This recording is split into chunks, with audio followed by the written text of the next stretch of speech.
What's up, everybody? So it looks like Tiger King is not quite over yet. Last week they released an after show where they talked to a few of the people who were in the documentary, caught up with them, seeing how they're doing since all those crazy events, and they gave us a lot more insight into what was really going on.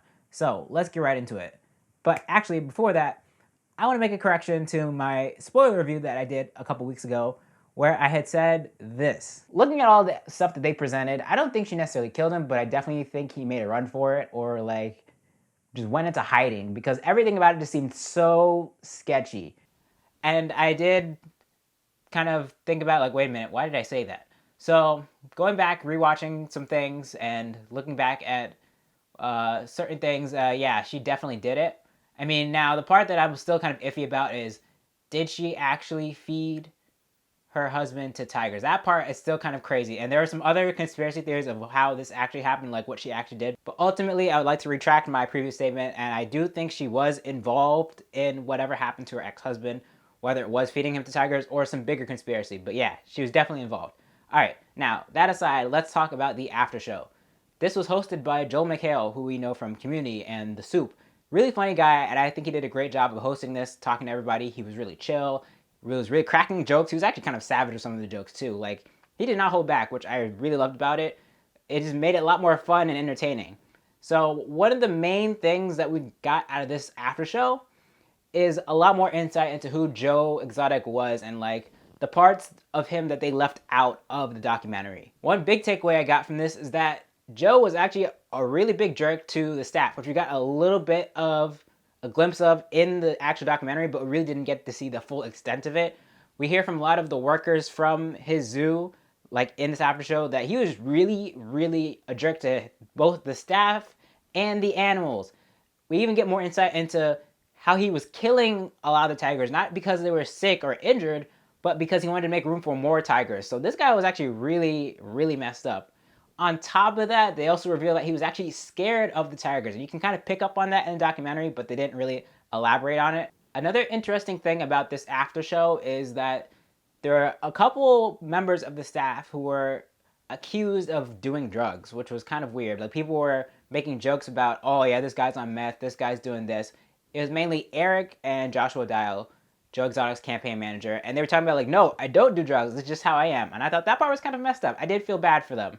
And overall, I feel like I had a lot more respect for the staff after watching this. Like, not Jeff Lowe and his wife, not Carol Baskin or Joe Exotic or Doc Antle. None of them. These staff members of Joe Zoo, I felt especially bad for them after watching this, not only because of how Joe treated them, but also how the fans seem to be treating them. Now, a lot of them do tell stories about how they've been stopped in Walmarts and walking down the street. Like, fans were excited to see them. But there's also a lot of moments where they talked about how other fans were just being real jerks to them. And I thought that was really unfair. So I'm glad that they actually brought that up in the documentary, or not in the documentary, but in this after show, because otherwise I would have had no idea. Last thing about this after show that I thought was interesting was that Joe McHale asked Saf about being misgendered in the documentary. And actually what's interesting is that Saf said that he did not feel too offended, or he didn't really mind that they had misgendered him in the documentary. While, you know, on the internet itself, everybody was freaking out about it. Now, that's not to say it's not wrong, but at the same time, I think it goes to show that sometimes people are offended for the people that should be offended, if that makes sense. I don't know if I said that right. Not saying that that stuff was right at all. No, it's still wrong they did that. But it's interesting to see that the person who was directly affected by this didn't really care that much. It was like the fans that were really freaking out. So I thought that was just an interesting thing. One thing that I actually called before watching it, I was like, you know what? Because of everything that's going on, they're probably not going to be able to do this in person, so it's going to be on Zoom. And guess what? It was on Zoom. Well, I don't know if it's actually Zoom they're using, but basically video chat, whatever. Which I think actually worked, because I don't think it would have made that much of a difference to have it in a studio with an audience and stuff. I like that it was just very personal. It was just Joel McHale and the other people talking on Zoom or whatever video chat they were using. It just felt more personal. It felt really simple, and it made it more focused on just what they were talking about. Have you seen the Tiger King after show? Have you seen Tiger King? What did you think about it?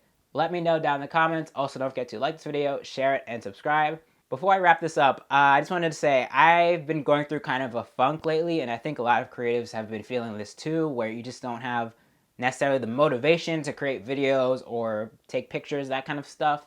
And I'm working through it. Like, here I am, I'm making a video right now, but I'll ask that you all bear with me, because like I'm gonna try and do my best to keep up with videos and stuff, but like it's kind of hard to like have the motivation sometimes, and that's something I'm gonna have to work on. I'm sure a lot of people are working on that too. So let's support each other. I'm gonna try and keep my videos coming on this channel. I'm also gonna try and do more on my second channel. If you don't know about the second channel, it's supposed to be more photography, video making related. I'm gonna leave a link to it down below. Check that out too. I hope to be getting more stuff on there as time goes on. So thanks for all your support. Hope you all are staying safe. If you need help, if you need support, reach out to somebody, reach out to your friends, family, check up on them, all that good stuff. Like I said, like this video, share it, and subscribe. Thank you for watching. I will see you in the next one.